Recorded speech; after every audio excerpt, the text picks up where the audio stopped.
আসসালামু আলাইকুম। ধরো আমি ইউনিভার্সিটির জন্য প্রিপারেশন নিচ্ছি, বাট আমি আমার প্রিপারেশনটাকে জাজ করব কিভাবে? আমার প্রিপারেশনটা কতটুকু হয়েছে এটা আমি কিভাবে জানবো? এটা জানার অন্যতম যে স্কেলটা এটা কি? এটা হইলো বা মাপকাঠি যেটা, এটা হইলো আমার পরীক্ষা দেওয়া। এটা কি? এটা হইলো আমার পরীক্ষা দেওয়া। একমাত্র পরীক্ষা দেওয়ার মাধ্যমে তুমি তুমি তুমি তোমার প্রিপারেশনটাকে বুঝতে পারবা। এবং পরীক্ষার ক্ষেত্রে জাস্ট তোমার প্রিপারেশন কি বোঝো এরকম কোনো কিছু না।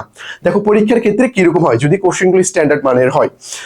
প্রথমত তুমি তোমার প্রিপারেশনটা বুঝতে পারবা। প্রিপারেশন, তোমার প্রিপারেশনটা কিরকম, তোমার যে ঘাটতিগুলো রয়েছে এই ঘাটতিগুলো তুমি সহজেই ধরে ফেলতে পারবা। ধরো তুমি 100 মার্কের একটা পরীক্ষা দিলা, 100 মার্কের পরীক্ষার মধ্যে তুমি কোন কোন কোশ্চেনগুলো ভুল করেছো এই কোশ্চেনগুলো তুমি মার্ক করবা। তুমি কোনগুলো কোশ্চেন ভুল করেছো এগুলো তুমি টপিকস লিখে ফেলবা। এগুলো তুমি টপিকস লিখে ফেলবা যে তুমি কোন কোন টপিকস পারতেছো না। এই টপিকস গুলো তুমি ব্যাখ্যা সহকারে শেষ করবা। এই টপিকস গুলো তুমি কি করবা? ব্যাখ্যা সহকারে ভালোভাবে শেষ করে নেবা, মানে তোমার যে মেইন বইটা আছে সেই বই থেকে পড়বা। তাহলে আমাদের প্রধান যে ব্যাপারটা এটা কিন্তু হয়ে গেল। তারপরে কি? তারপরে হইলো তোমার পড়াশোনা যেটা, কনসিস্টেন্সি যেটা, নিয়মিত। নিয়মিতটা লিখলাম এখানে, নিয়মিত। তুমি তোমার পড়াটা নিয়মিত পড়তে রাখবা। দেখো আমি এটা এই কথাটা আমি একবারে জোর দিয়ে বলতে পারি, এটা হইলো আমরা কখনোই আমাদের কনসিস্টেন্সি ধরে রাখতে পারি না যদি না আমরা কোনো রুলস রেগুলেশনের মধ্যে না থাকি। দেখো আমার আগামীকাল পরীক্ষা আছে, আমার পরীক্ষা দিতে হবে, তার মানে আমাকে কিছু পড়তে হবে, পড়তে হবে। এই যে হলো ব্যাপার, এই হলো ব্যাপার। তার মানে তুমি নিয়মিত একটা পড়াশোনার একটা সুযোগ পেয়ে যাচ্ছ এখানে। নিয়মিত তুমি না চাইলে পড়তে হবে, কারণ আমার পরীক্ষা আছে, টাকা দিয়ে ভর্তি হয়েছি, পরীক্ষা দিব না? ভাইয়াদের এত এত টাকা দিলাম, পরীক্ষা দিব না? এটা কোনো হইলো? পরীক্ষা দিব। তো এই যে পরীক্ষা দেওয়া যেটা, আরে আগামীকাল আমার পজিশন 10ম ছিল, আজকে যদি আমার 21, 22, 23-এ যদি চলে আসে তাহলে কেমন একটা না? আমার কি করতে হবে? প্রথম হইতে হবে, দ্বিতীয় হইতে হবে, তৃতীয় হইতে হবে, এইদিকে। তো এই যে তোমার এটা কিন্তু বাধা হবে।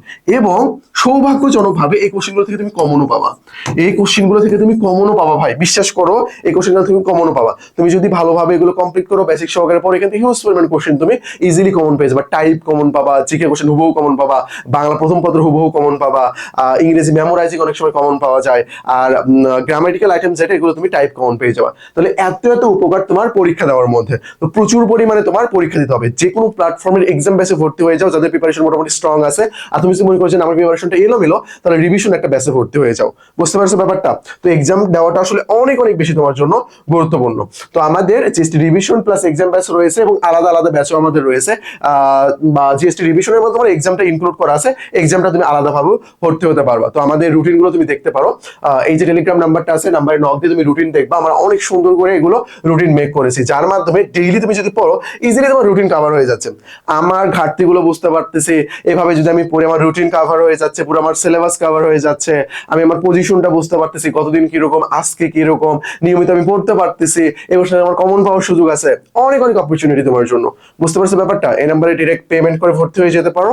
আর আমাদের জিকে রিলেটেড দুইটা বই রয়েছে, artificial suggestion, MCQ practice, admission GST তে অনেকটাই তোমার কাজে লাগবে। বইগুলো তুমি দেখতে পারো, এখানে লিংক দেওয়া থাকবে। বইগুলোর পেজ পড়ে তোমার যদি মনে হয় যে না ঠিক আছে আমার কাছে ভালো লাগতেছে, তাহলে বইগুলো তুমি নিয়ে নিতে পারো।